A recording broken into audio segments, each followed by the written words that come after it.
Chennai super king आमतौर पर कहती है थाला फॉर ए रीजन, लेकिन हमें लग रहा है कि आईपीएल 2026 जो कि है टेंशन फॉर ए रीजन।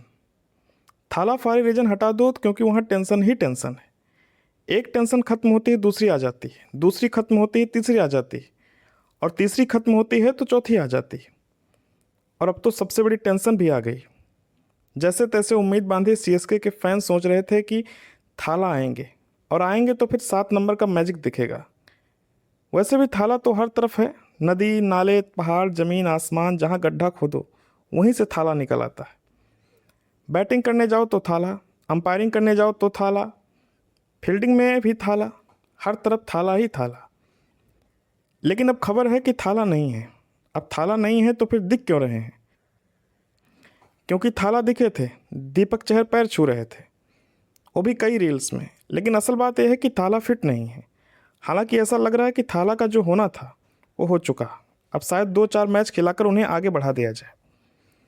लेकिन कहानी सिर्फ थाला तक रहती तो बात खत्म हो जाती। कहानी उससे भी आगे बढ़ गई है। आपको याद होगा कि आयुष मात्रे चोटिल हो गए थे और वो अब टीम से बाहर हो गए हैं। अब खबर आई कि मुकेश चौधरी की माता जी का निधन हो गया है। अब आदमी सिर पकड़ के बैठा है, न बैटिंग सॉर्टेड हो रही है न बॉलिंग। रिप्लेसमेंट का रिप्लेसमेंट लाते हैं तो वो भी चोटिल होकर चला जाता है। शुरुआत में इनके तेज़ गेंदबाज नाथन एलिस चोटिल हो गए, फिर किसी तरह मैनेज किया, फिर खलील अहमद चोटिल हो गए। खलील की जगह मुकेश चौधरी आए और अब वो भी इस स्थिति में है कि खेलना मुश्किल है। बैटिंग में एक खिलाड़ी चल रहा था, वो भी बाहर है। उर्बिल पटेल टीम में नहीं है तो खेलेंगे कैसे पता नहीं। इन सब के बीच एक खिलाड़ी की किस्मत चमक गई, आकाश मधवाल। सीएसके ने उन्हें साइन कर लिया। अब ये सवाल है क्या उन्हें सीधा प्लेइंग 11 में मौका मिलेगा? मिल भी सकता है, नहीं भी मिल सकता है। आकाश मधवाल की कहानी भी कमाल है। उत्तराखंड से आए, टेनिस बॉल क्रिकेट से शुरुआत की, मुंबई इंडियंस में रोहित शर्मा के भरोसेमंद बने और इस साल अनसोल्ड रहे। लेकिन अब सीएसके में एंट्री हो गई। लेकिन असली सवाल वही है, क्या टीम बन पाएगी या आधी अधूरी ही मैदान में उतरेगी? ऋतुराज गायकवाड़ कप्तान है, लेकिन उनकी बैटिंग भी कंसिस्टेंट नहीं है। संजू सैमसन एक मैच में चलते हैं और दूसरे में नहीं। उर्बिल पटेल जैसे खिलाड़ी जो पिछले सीजन में अच्छा खेले थे, उन्हें बाहर रखा गया है। अब अगर मौका मिला तो क्या वो संभाल पाएंगे, पता नहीं। सीएसके खुद कंफ्यूज है क्या करना है। सबसे बड़ा सवाल, धोनी आएंगे या नहीं?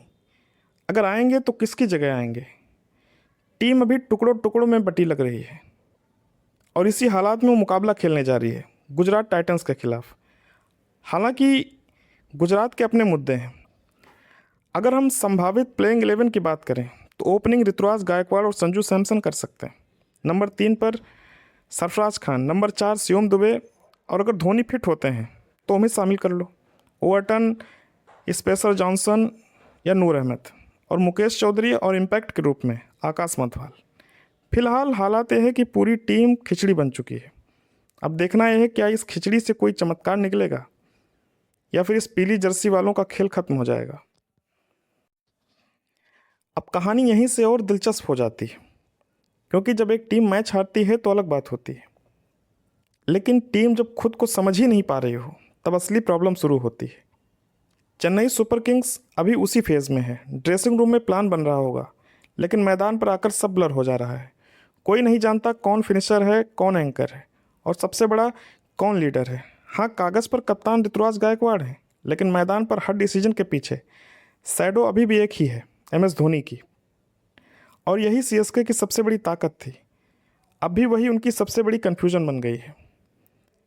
असली ट्विस्ट यही है कि MS धोनी अगर खेलते हैं तो टीम इमोशनली स्ट्रांग हो जाती है, लेकिन अगर वो फिट नहीं है या फुल रोल में नहीं निभा सकते तो टीम आधी अधूरी उनके भरोसे, आधी खुद के भरोसे खेलती है। और आईपीएल जैसे टूर्नामेंट में आधा भरोसा बराबर पूरा नुकसान।